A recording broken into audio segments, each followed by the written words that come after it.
It's time for Vivid Talk, a coaching conversation to cultivate your visionary lifestyle. I'm your host, Gwen Witherspoon, Better Life Coach. We use my proprietary Vivid model for growth and development to get us started, but it's not a real conversation without you. So join in. Visit vividtalkradio.com for details. We've got a great show for you today. Glad you're here. Welcome to Vivid Talk. I'm Gwen Witherspoon. Today's episode of Vivid Talk Radio is brought to you by Flip Productivity. And it's a prelude to the new season of Vivid Talk. New co-hosts, new focus, new episodes, all slated for this fall. Before we get started, let me tell you how you can join the conversation. Post your comments on our blog, share in social media, or visit vividtalkradio.com to start a Coach on Call chat. You've reached the High Fashion Hotline. Hi, my daughter's starting school and she wants to make a great first impression, like dress to impress. Take her to Old Navy. Old Navy? Yes, all kids' styles are up to 50% off. Get cute tees and active from $5 and jeans from just $10 at Old Navy and OldNavy.com. Up to 50% off all kids' styles? Yep, and Old Navy has a new kids in-store shoe shop. All shoes for kids like sandals, high tops, and flats are up to 50% off too. Up to 50% off all shoes? Old Navy? Here we come. High Fashion, Old Navy. Valid 7/24 to 8/9. Excludes in-store clearance. Has this ever happened to you? You put some money in a savings account with a great rate. But that promotional savings rate came crashing down. You deserve better. Take just 5 minutes and open a Capital One savings account online. You'll get one of the nation's best rates that's not a promotional rate. Welcome to Banking Reimagined. What's in your wallet? For consumers only. Offered by Capital One N.A. member FDIC. Copyright 2017 Capital One. Welcome to Vivid Talk. I'm your host, Gwen Witherspoon. Today's title is Inspiring Parents to Get a Vision for a Change. And who better to do that than another parent? My guest is Sonia Whitaker Gregg.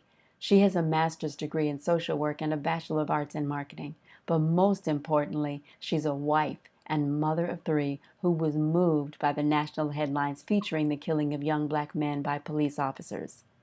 Now she is getting national attention as the first-time author of the children's book, Mama, Did You Hear the News? I'll let Sonia tell you how the idea came by revelation from God, the textbook definition of vision.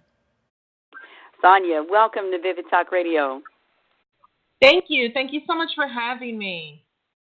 I was so excited to hear about your book. So before we talk specifically about that, tell me some more about you. Let's give us some of your background. Sure. Well, I'm born and raised Nashville, Tennessee.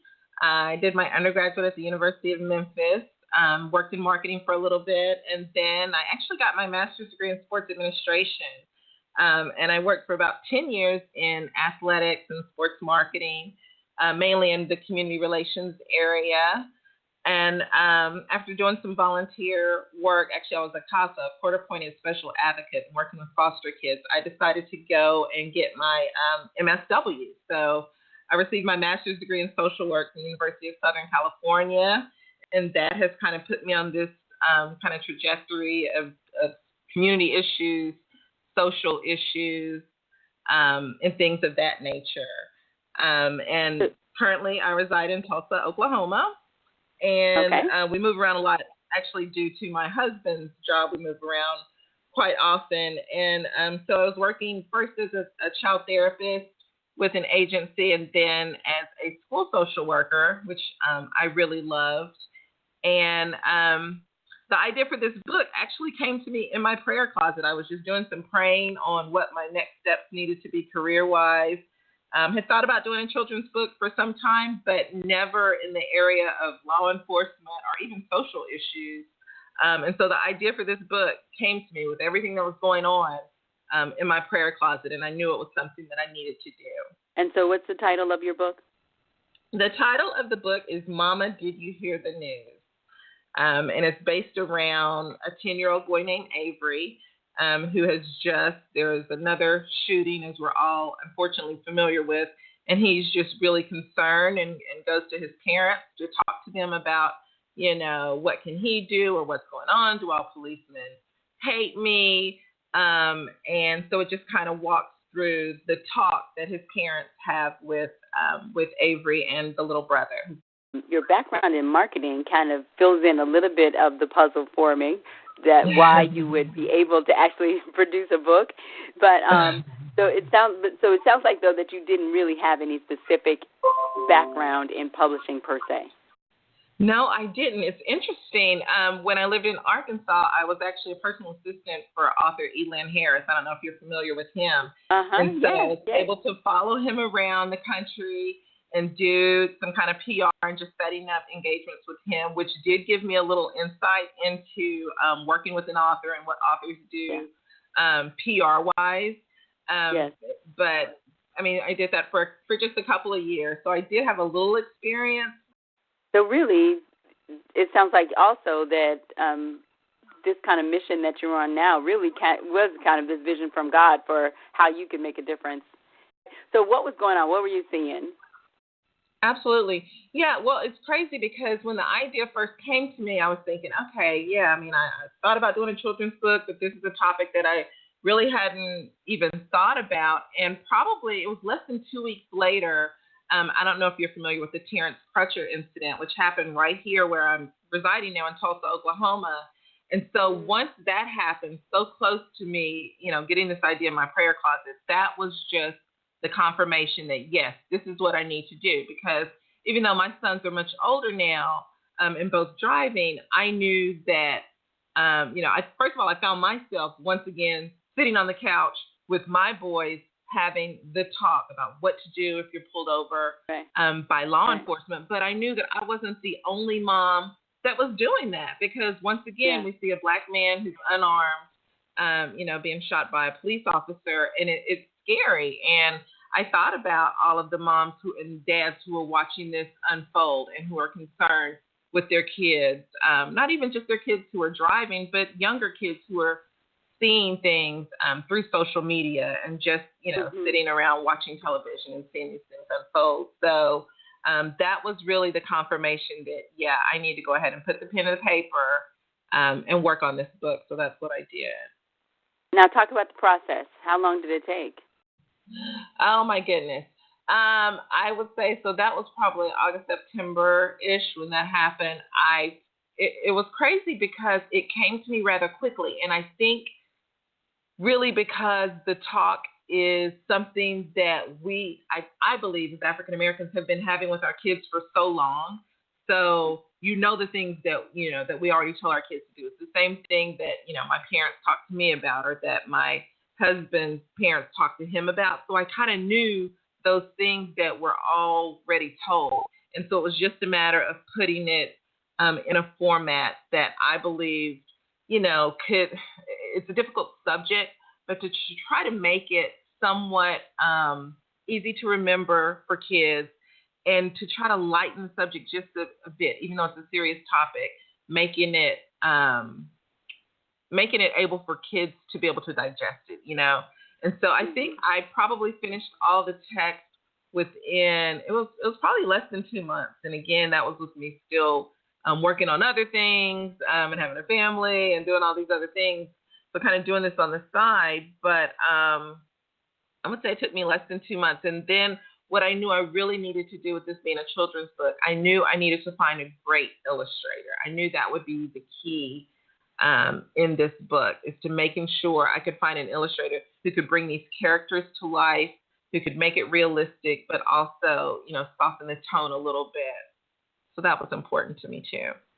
I know when I heard, I remembered the Trayvon Martin situation, and when President Obama got up and said, that could have been me, and I saw that little boy's face, and I'm just like, oh my God. I mean, he was a young man. I just saw my own son's face, and it's hard to, as a parent of a black child, especially a black young man, hard not to see those stories, no matter what all the circumstances around them are. The person may have been involved in something, or he may not have been, but just the mere fact that all these different activities, like normal everyday activities that everyone does can result in the death, untimely death of a young black person. So that it's gut wrenching. Yeah, it's gut wrenching to watch it, and so for you to see it and be like, okay, I've got to do something about this. When the verdict came out, the Trayvon Martin verdict came out for Zimmerman, I remember I was actually out of town. I was in D.C., and so my son Avery, I think he was probably 13, 12 or 13 at the time. And, our boys tend to think that, as a mom, I'm overprotective and I'm always thinking the worst and I'm always trying to prepare them for everything. So they always thought I was, being a little overbearing. But when that verdict came out, I will never forget getting a text from my son, and it simply said, "Okay, Mom, now I really am scared." And that just, I still can remember that so vividly because, they always thought I was just this, hoverboard mom, always over them. But then it kind of hit home, like, okay, this boy was walking home, gets killed, and this man is going to walk free. And I think that was just a big aha moment for my son. So scary and sad, but a reality. You've definitely been getting some great press. I mean, on NBC and Essence and all these different news outlets have been, really responding. And I think that's just so powerful for a book that you developed on CreateSpace. I think that really speaks to how important the message is. And you had to have had so many parents contacting you and letting you know what the fruit of this has been. So what kinds of reactions have you gotten from the parents and their kids?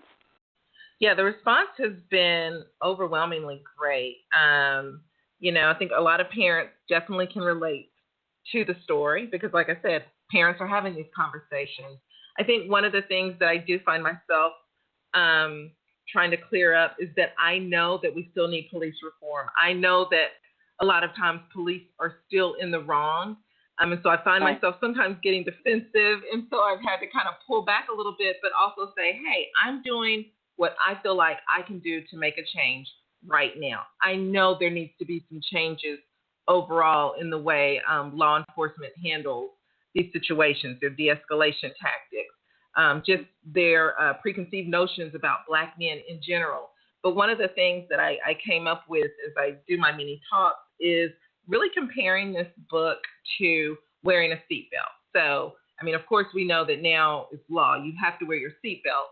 But, back in the day when I was growing up, of course, it wasn't law. But we always knew that if you wear your seatbelt, your chances of walking away from that accident are much greater than if you don't wear your seatbelt. So I kind of consider this book, it's like your seatbelt. It's not going to guarantee that you can walk away from this incident, but I do believe that it greatly increases your chance of coming home alive. And as a mom, when I look at my two brown boys, that's all I think about. I need you to walk back through the door. If you need to get a badge number, if you need to just take a mental note of everything that's going on, do that. But I need you to do these 5 things and walk through that door, and then we will deal with, whatever steps we need to take regarding a police officer treating you unfairly after that. But I don't need the situation to just get worse and worse and you not come home alive. So that's kind of how I respond to people who say, well, it's the police's fault. The police need to do this. Hey, as a mom, I just need my boys to come home alive. So that's kind of how I look at That's what I care about, yes. Working the book. Yeah. It's tough. Now, it's tough. It is hard to watch, and it is difficult. And we do, want our kids to believe that policemen are on their side and are there to protect them, Yes. So, and another thing that I do talk about, there's a couple of pages in the book where I say, you know what, all policemen are not bad. I don't want you to just, believe that. They're moms and dads too. They want to get home safe. So I always say this is not a book that is anti-police. I am anti-police brutality. So there's a big difference there. So I always try to make that clear as well. And that reminds me, there's got to be people who say that writing a book like this is really indoctrinating kids and making them expect bad things to happen to them. What do you say to that? Yeah, it's funny. I've gone out and talked to a few schools. I'm still trying to hopefully do a partnership with Tulsa Public Schools and the Tulsa Police Department. But just because I already had some of those relationships, I went and read to some kids in the spring. And I opened it up before I even read the book. I said, okay, I just want to know, what do you guys think about police officers? What is the job of a police officer? And I got answers from one end of the spectrum to the other. It was interesting, though. A lot of the white kids had different answers than my kids of color. So from the white kids, I'm here.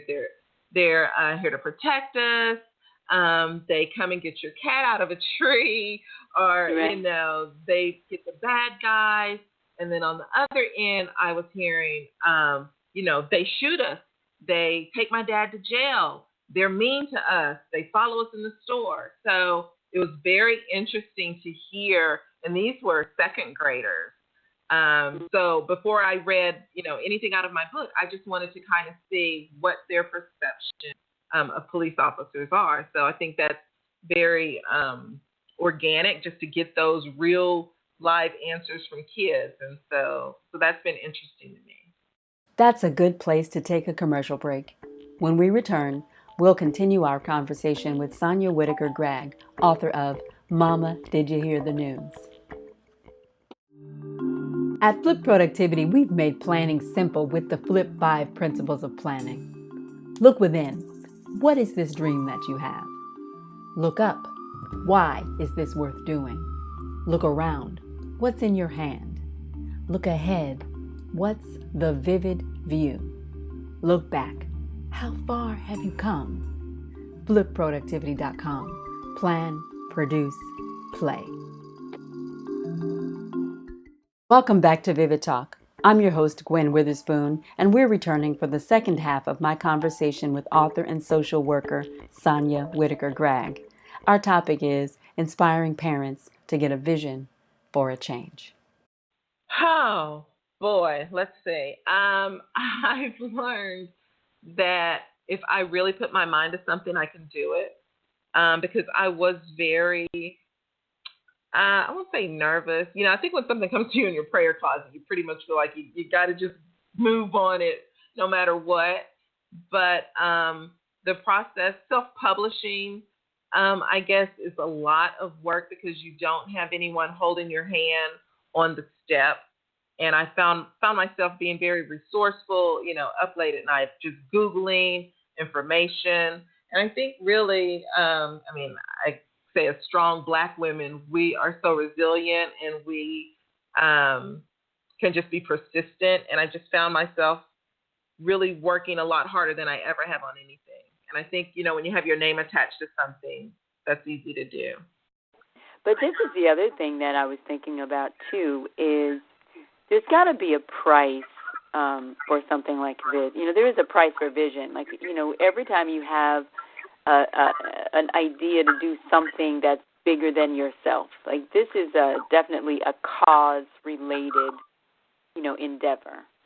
And so there is a price to that, not only the price that for you to learn what you need to do to step into a new arena, but also just understanding that not everyone is always going to call your good. And then I have worked in low-income neighborhoods in Atlanta before where we were trying to just inspire the kids to dream. And so with your social services background, have you found that the kids around you even just have the ability to dream and to see a different life for themselves? I think so. And I think that was one of the main reasons I wanted to find a great illustrator to bring the kids to life in this book so that these kids could see themselves. And again, I'm hoping to collaborate with Tulsa Public Schools and Tulsa police officers. I would like for them to see some police officers in a positive light so that they can dream and possibly see themselves as a police officer, being able to go back into the community, and police these areas that they live in. So I definitely think that for me, going into the communities, telling my story, telling the perspective from my two little brown boys being something that I know they can relate to. And then I also talk about, what my boys are doing. My son who's on the cover He has the number 84 on there because that's his football number. He's in college now. That's his number at the University of Tulsa. So I just kind of try to make it real, try to make it relatable, and definitely always end it with, you can do anything, you can be anybody you want to be, and don't let the negative images and things that you're seeing on television deter you from anything you believe that you can do or that you can be. Absolutely. Vivid Talk Radio is really based on a model for growth and development that I created based on Habakkuk 2:2 that says, write the vision and make it plain. And and Vivid is an acronym, and the I stands for identity. And so really just I see that you're creating this image and this vision of positivity, and that's one of the things that we have to do, to try to even change this situation. I like that a lot, that instead of just talking about the fact that we need to end police brutality, instead of just talking about the problem, creating a vision and a picture of, what the alternative could look like. That's beautiful. Yes, absolutely. And I love acronyms too. So in my book, I love your Vivid acronym. In my book, I have the ALIVE is the acronym. And so each letter stands for something that they need to do. And then I also came up with this chant. And it's funny because whenever I go out and I talk to the kids, I have them stand up and we do the chant. It's A to the L to the IVE, come home alive. That is the key. I think just, coming up with something that these kids can remember, because they love a good song and dance. And that just is something that, they end up chanting throughout the rest of the day. So are there any other books coming? I am currently working on Sounds like another you need a series. I would love to do a series, but I do have another book coming that I'm very excited about. And again, just being a social worker and working in school systems, this is just a topic that I know a lot of kids deal with. So I'm excited, and hopefully this one will be done by spring. So I will keep you posted. Anyways, have you thought about any ways that we could even inspire other parents, like parents of white children who may not be experiencing this? How can we help those people understand or just have more compassion for the situation? Because I find many times the response is defensive rather than that of really understanding that, you want the same thing for your children. Yeah, it's funny. I've gotten both responses from my non-Black moms. Some who say, I have to have this exact same talk with my kids, and I say, you know what? I think these are 5 things that anybody can benefit from. Black, white, young, old. I think these are 5 things that everybody can remember and do. But I do also try to point out the numbers and say, but we know this is happening more in our communities and more in our neighborhoods. And it just is. I was on a conference call a couple of months ago with some moms from, I don't know if you heard about the incident that happened in Grand Rapids. They call these kids the Michigan Five. There were 5 little boys. They were just walking home from playing basketball in the park and were basically ordered to the ground at gunpoint. And these kids were 11 and 12 years old. So this isn't just happening, to our kids when you're 16 or 17 or 20 and driving down the street. These kids were simply walking home from the basketball court. And just from being on the phone with one of the moms, she said, my son said he was going to run, but his cousin was with him and said, no, get on the ground now. She said, I hadn't really had that talk with my son on what to do if you're approached by police officers, because again, he's not driving yet. So if he said, why would she you said, think to do it? If his cousin hadn't said exactly. So I think, as moms of brown boys, we are having that conversation much sooner because again, you can't even walk down the street sometimes. And but again, back to your question, I mean, a lot of my white moms are saying, hey, this is something I still believe my kid can benefit from. So I think they see the benefits of it. All of them aren't necessarily ready to acknowledge the fact that the numbers are quite different in what's happening in our community versus theirs. But I do believe that all moms can benefit in sharing this with their kids. Awesome. Well, our topic today was inspiring parents to get a vision for a change. What would you say to them about taking action on the ideas that they have when they see some injustice in their community?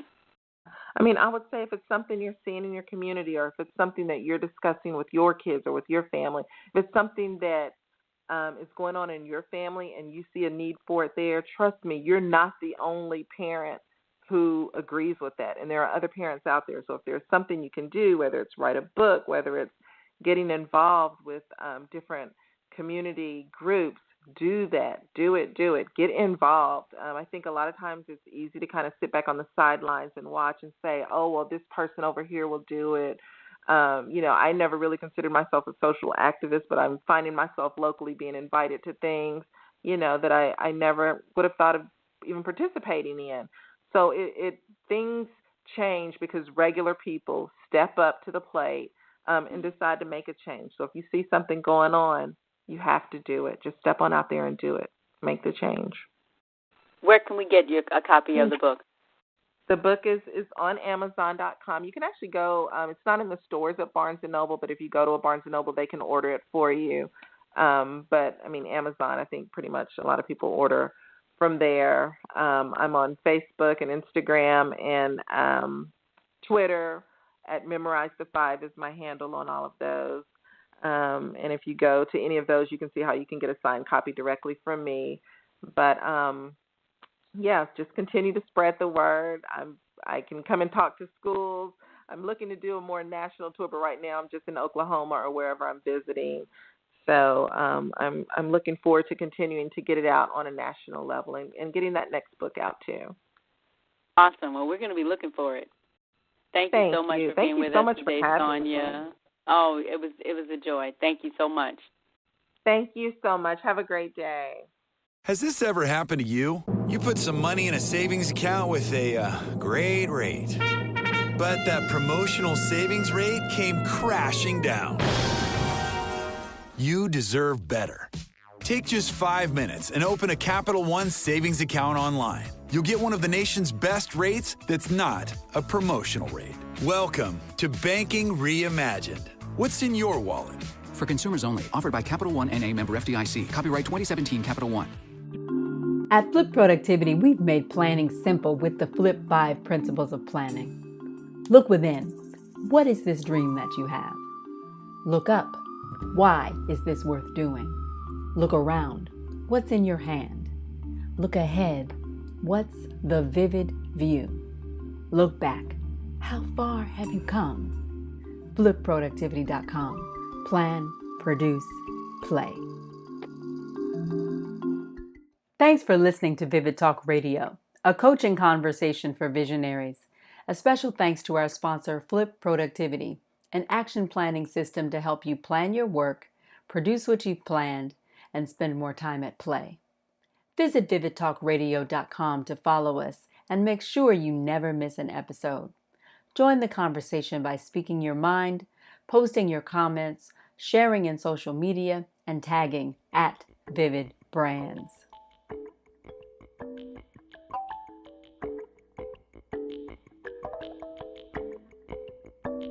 You've been listening to Vivid Talk Radio with Gwen Witherspoon. Join us each Wednesday at 5 p.m. and get vision for every area of life. Visit vividtalkradio.com for more. Until next time, make it vivid.